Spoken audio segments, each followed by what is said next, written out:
Welcome back to Sportsbeat. Today is Wednesday, June 23rd, and we are recording episode 18.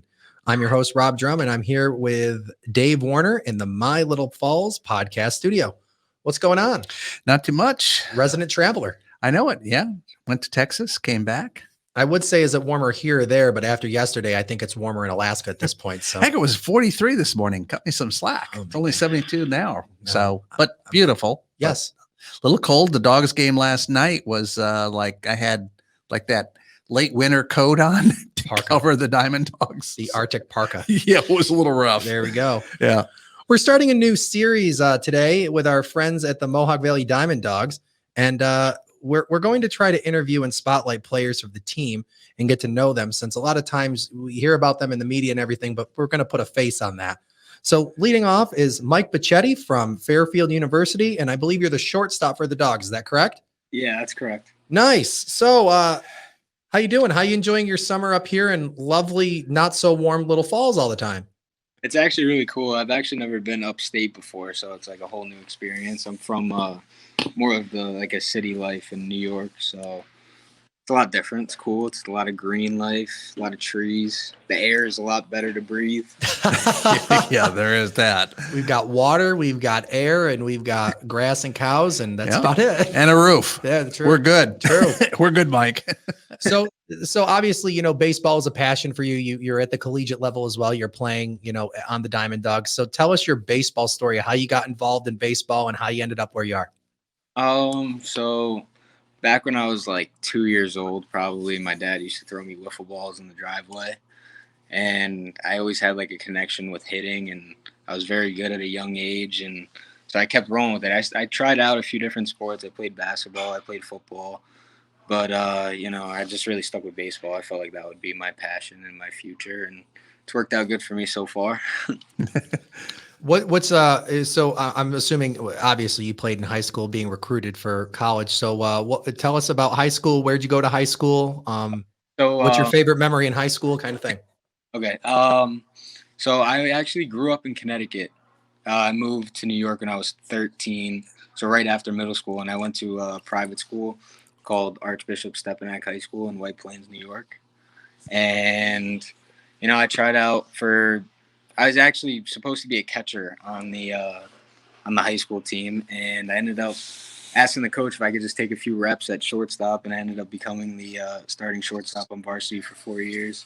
So I beat out a senior, and I just stayed in the middle infield, kind of gave up catching. Didn't really mind it because I didn't have to catch any bullpens and have to block 95-mile-an-hour fastballs. So it's been good.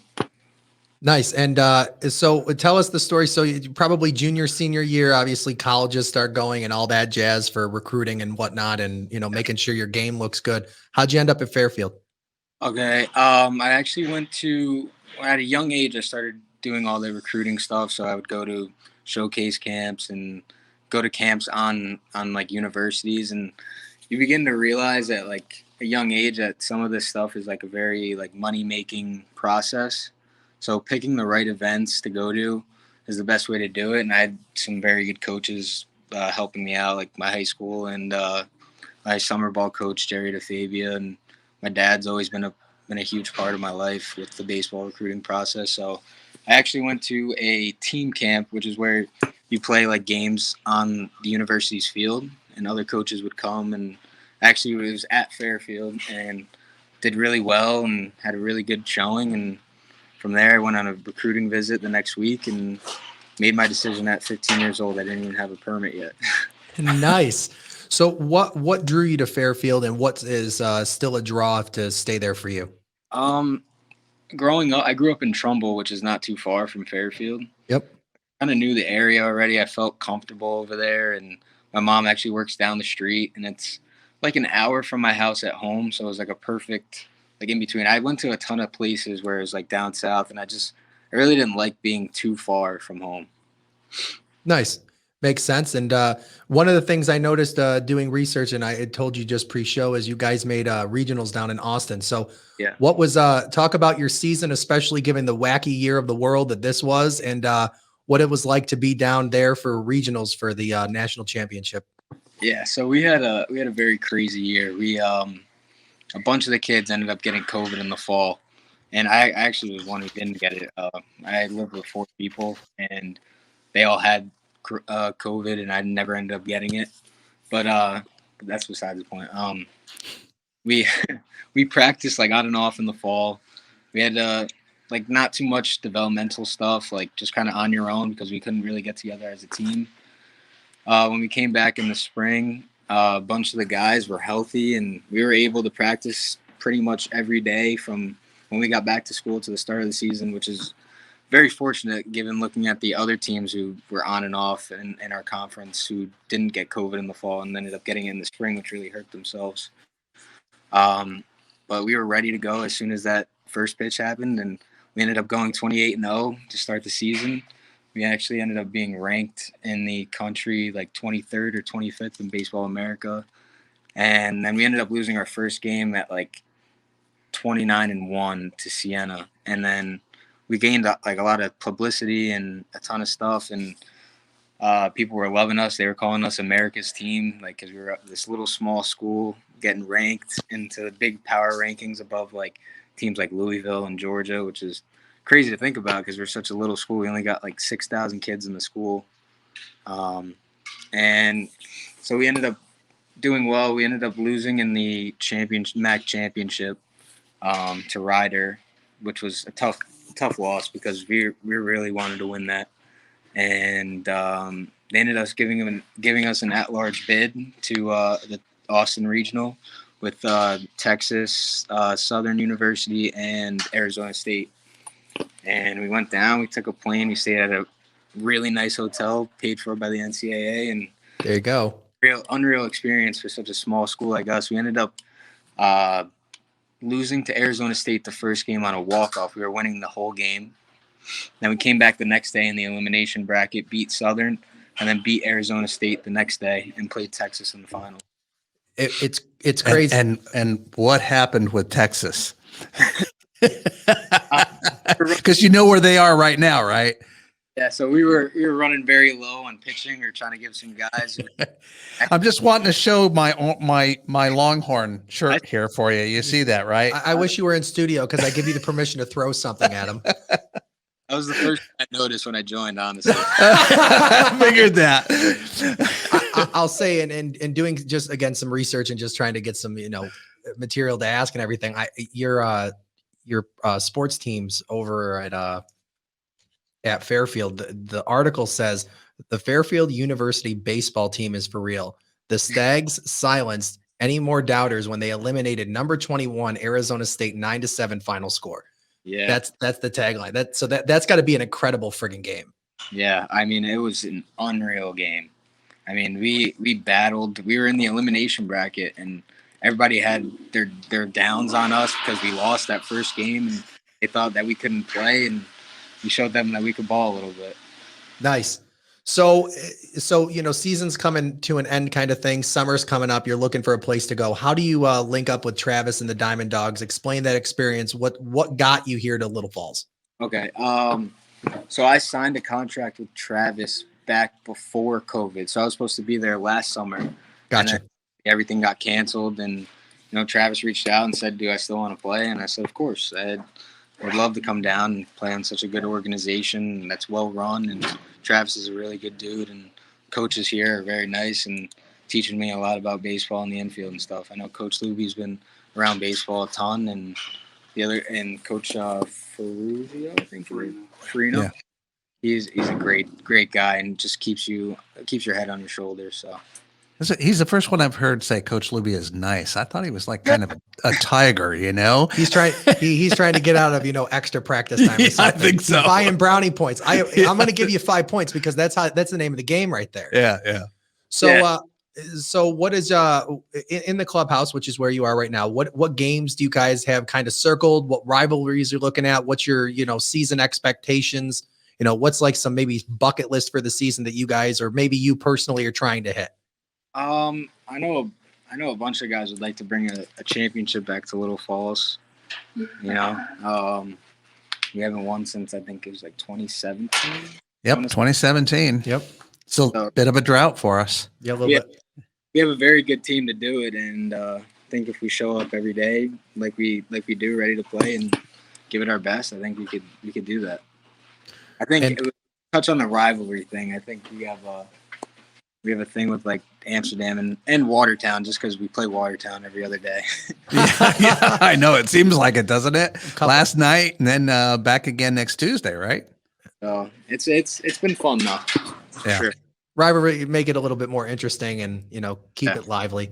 So Yeah. what is a normal like day, maybe an off day versus a game day kind of thing? What does your like schedule look like? Give people that don't know, because people just see you guys, okay, they're playing baseball tonight. You report an hour early. They don't know what you do. So tell people what you do on a daily basis. So I haven't experienced an off day yet. Good answer. So we've been playing every day. Yeah.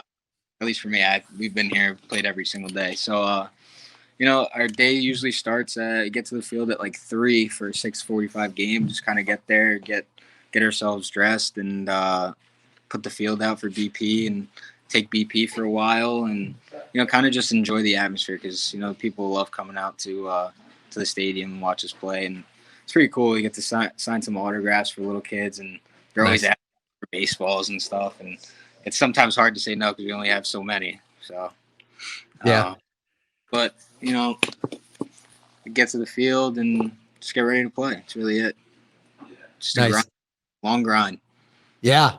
Yeah. Grind. And so when in Little Falls and in the area, so where do you what you like? Give me your favorite restaurant. Let's hit some softballs right off the bat. Where's your favorite restaurant to go?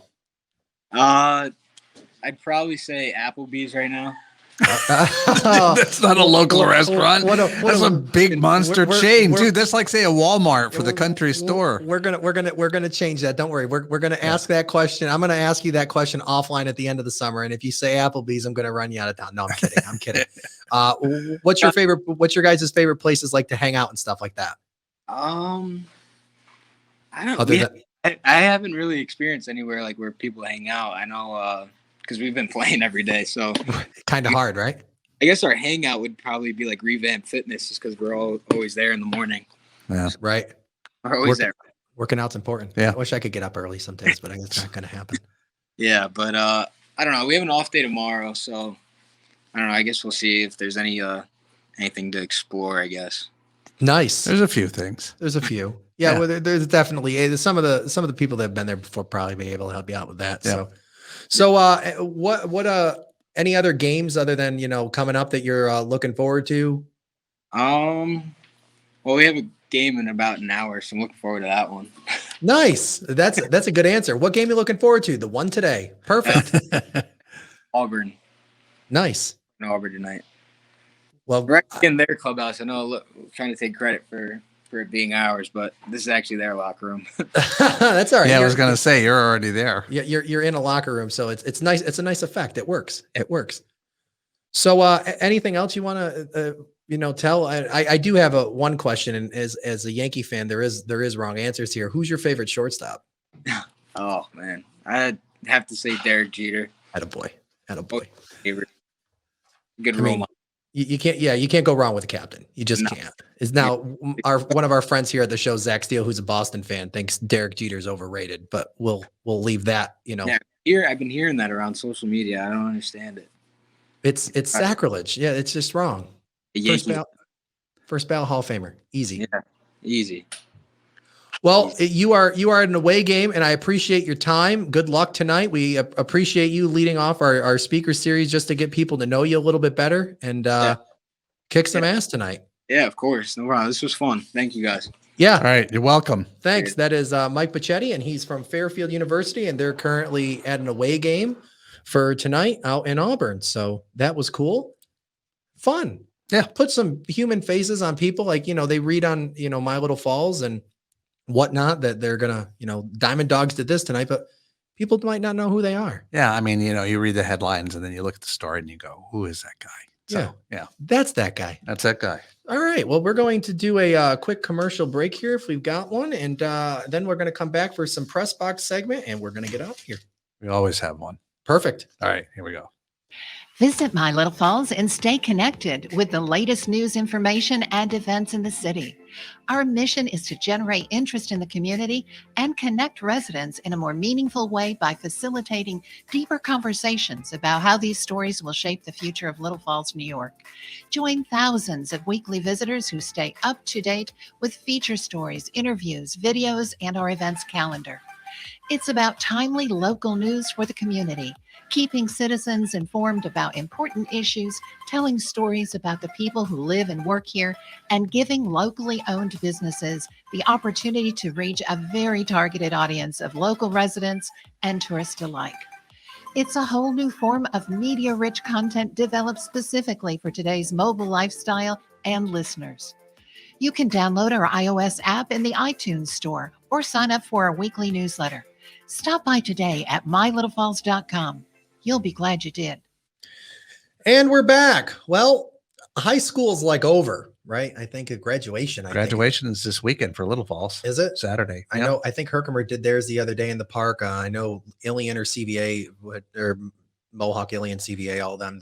They did theirs, I think, recently too. So, well, we haven't recorded one of these because we did our 2-part set with Bob Casulo. So I'm just going to say for high school, congratulations to all the seniors who graduated, and especially the spring teams that had great runs in sectionals and all the way around. We wish you the best of luck in the future, and we hope to hear from you. If you play college, you can feel free to come back at any time and catch up on where you're going, what you're doing. Remember that you came from the Valley, and we have some pretty cool people that did some pretty cool things in college around here the last couple of years, and maybe you can be one of them and come back and tell us what you did. So please do so. Okay, where are we? We're going to go down to Herkimer for college. And the women's soccer team ended on a high note with a 3-1 win in Suffolk over Suffolk back at the top of June. This is the 4th straight appearance in the national tournament for head coach Jason Pelkovic. Haley Trott scored the first goal, and Alexis Smith added 2 goals to close out the game. Kirsten Gay made 4 saves and protected the shutout. So congratulations to them on ending their season. Back a little late this month, reporting a little bit late, but again, this is the first time we're back. So over on the men's side, they saw the heartbreak in the sports world. After 90 minutes of regulation and 2 overtime periods, they went down to penalty kicks. The Generals lost 4-2, again in penalty kicks, with ending their season early. Heartbreaker for them. Great game all the way around. Was watching part of that as it came through. And what are you going to do? You play 2 full games and you go down to penalty kicks. It's not really. I know there's no such thing as a moral victory, but you played 2 games. Hey, sports. Should have won. Yeah, I agree. Over in MV, the women ended their season, unfortunately, with a loss to the Delta Pioneers in the semifinals of the NJCAA National Championship. Delta got off to a hot start and never looked back. And over on the men's side, they were in the finals against Dallas College Richland. They dropped the game 3-0. This is the highest finish of the men's team in program history, and the first time they have reached the nationals, and the first win in a tournament. So congratulations to them and all the college athletes.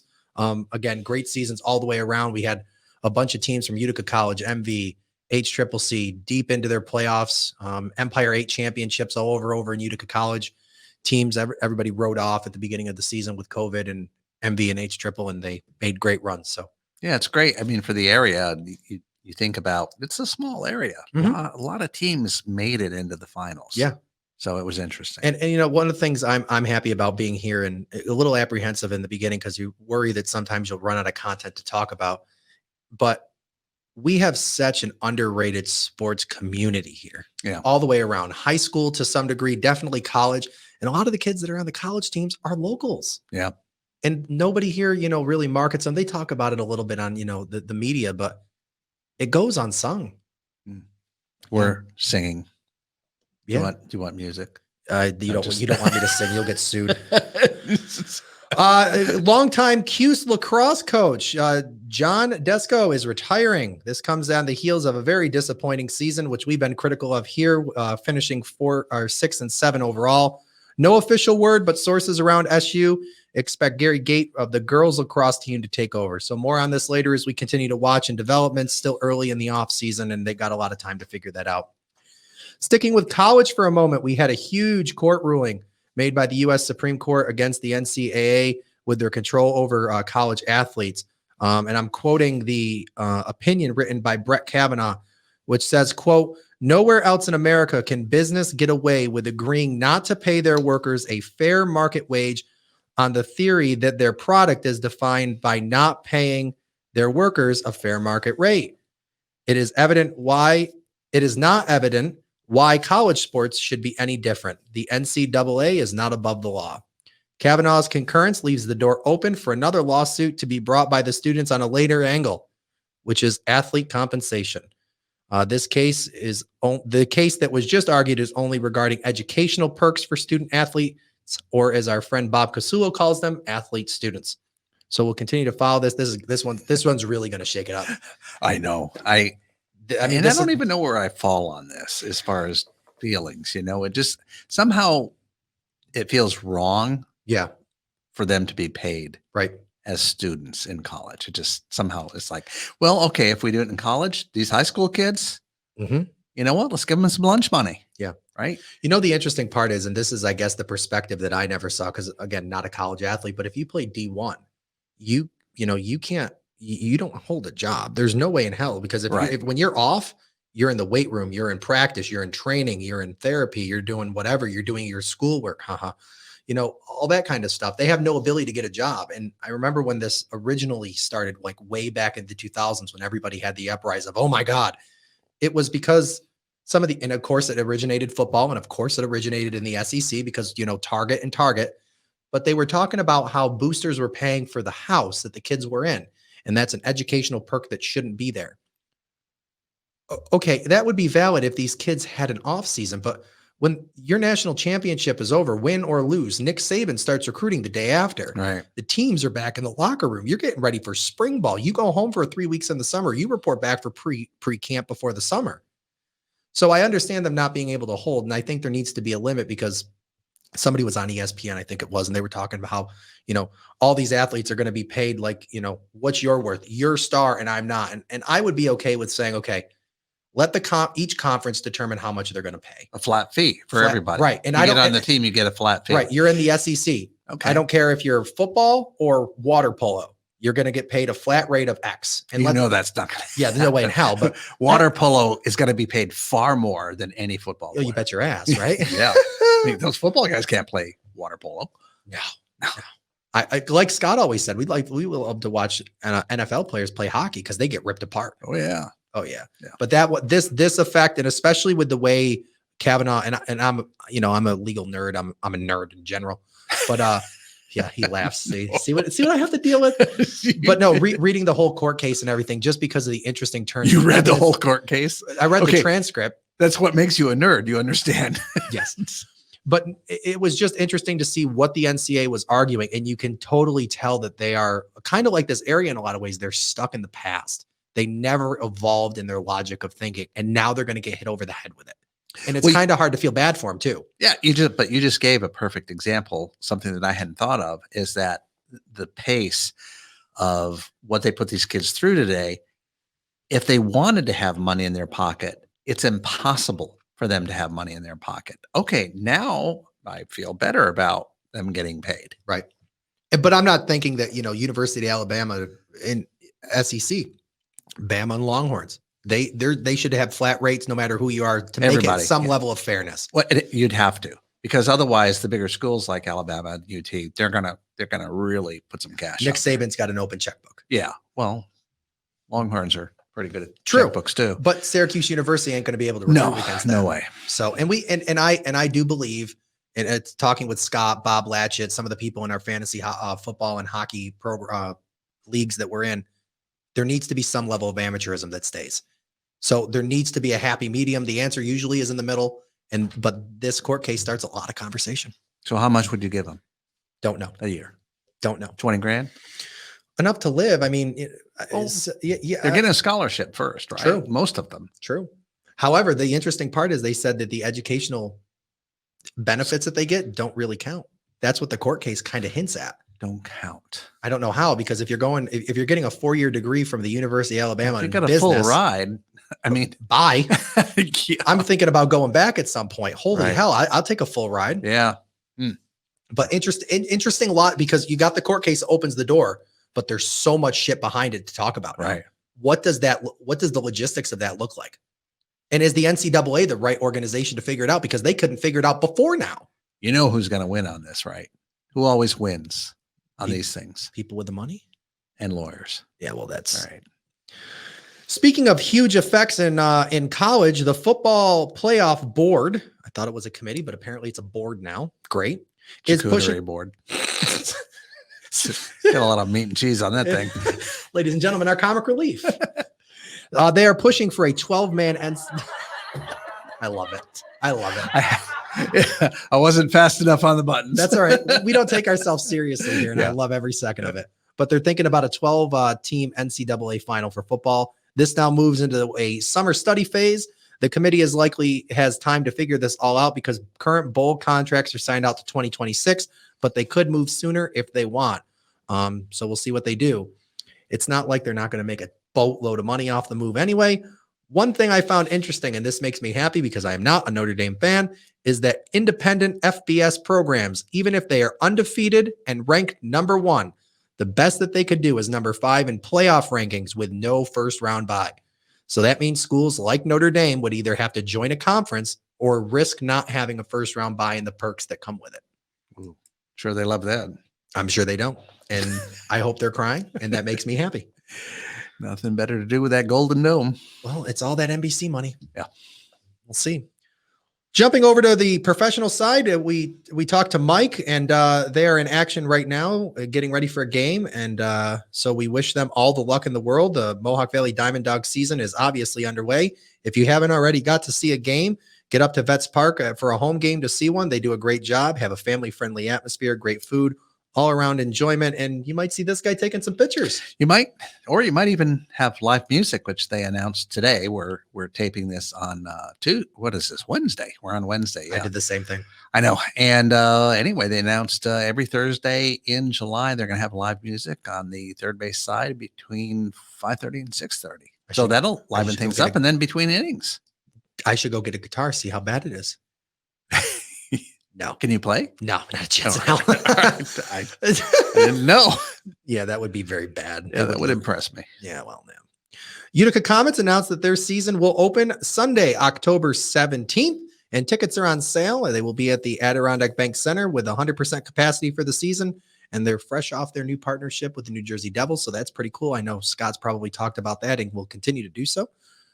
A little bit, not a ton. But Really? yeah. No? He got some bits He's in talked there. about it, but not Not some recent. extensive show about it. No. It's going to be interesting to see. I mean, they go back to the partnership that they had way back when, and I'm glad at the very least for our area, again, being, the hockey richness that is here, the Adirondack Bank Center before, the auditorium, rich history. I'm glad it's still here. Yeah. That would have been a huge loss all the way around. Yeah, would have been. Yeah. Thank God we don't have to cross that bridge. Yep. And lots of Legion and summer baseball happening in this area. And that'll be something that we're going to start covering next week to the best of our ability. So if you are able to, please report your Legion baseball scores and your summer softball and baseball scores for teams that are out there. We will be glad to cover you in our press box segment. Over to MLB. Evil Boston is still in first place. We have the Rays back a game and a half. Yankees are out 5.5. And Blue Jays are back 7 games, and the Orioles forgot how to play baseball because they're 21 games out, and they should just pack up. Don't know if I could say that yet, but I just did. Over in the NL East, the Mets continue to hold their spot, and they have all the way around. Braves, Nationals, and Phillies are back 4, and Marlins are in last place over there with 8 games back. NBA and NHL are in playoff actions. I know Scott's covering hockey playoffs because it's hockey playoff time, and that's, Lord Stanley's coming. NBA, we have the Phoenix Suns, our 2-game lead over the LA Clippers in the West, and we have the Atlanta Hawks and the Milwaukee Brewers. They're starting their semifinal in the East tonight. Suns look good. They were shooting great the other day. They're 2 games up. I'm not a big NBA fan, but nothing else was really on. I had a hockey game on one TV. I had the basketball game on another TV. It was a pleasure to watch a NBA game for I just haven't watched basketball in so long. I used to be the Spurs official photographer. Really? Many years back. Yeah, there was a publication. I worked for a company that had 7 newspapers, and one of their papers was the San Antonio Spurs paper. Wow. And I shot their games when Gervin was playing and all like that. It was amazing. No it way. was so much fun to be down there on the floor right by these guys, and they'd yell, Gervin, and he'd roll it off the end of his face. Right. He'd just go airborne and roll that thing into the basket. It was awesome. And if you remember when Kyle Stevens was here, he was talking about NASCAR and how they've gotten rid of the show and the extras that people showed up for, and watching some of the games, and I have gone into a couple Knicks games here and there over the last couple of years.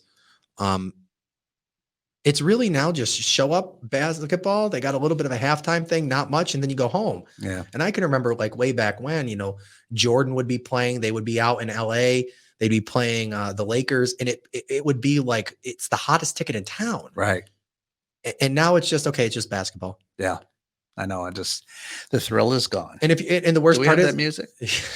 I don't know, copyright. Yeah. It's just sad because now it's just the tickets are astronomical. You're seeing a basketball game or whatever event you're going to see, and you don't get much for it. Yeah. No.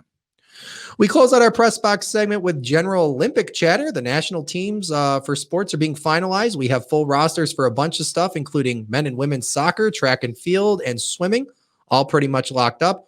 Overall, seeing another changing of the guard. It's been rare that it takes place, but we're seeing some of the stars of the last generation that aren't making it or have decided to retire. We will be having a poll on our Facebook, assuming we're not in jail. Haha. You got to sing the national anthem again? No, well, we'll try. All right. And we're going to see who's going to carry the American flag for the opening ceremony. Yeah, that'd be cool. Okay. Well, okay. We got Siri there. Siri, just give it. This is awesome. Still working. Siri, go away. I was really worried about the Olympics not being there. I know they delayed it last year for obvious reasons, and everybody was talking about it this year, but glad it's going on. Good to see everybody getting back to somewhat normal. We hit 70% here. So, and hopefully we can bring home the gold and a lot of stuff. I know the women's soccer team's friggin' stacked. Okay. You said stacked and Siri just Well, we have a new person added to our show, our co-host, sponsored. This is doesn't want to go away. Anyway. Coaches and staff of yes. Oh, this is so funny. This is great. Yeah. Love it. Coaches and staff of your, especially if you're Legion baseball teams, if you could please send your scores and updates. And if you would, your rosters for the first time, just so we can have that on file. Sportsbeat at mylittlefalls.com is where you can send those. We would appreciate that.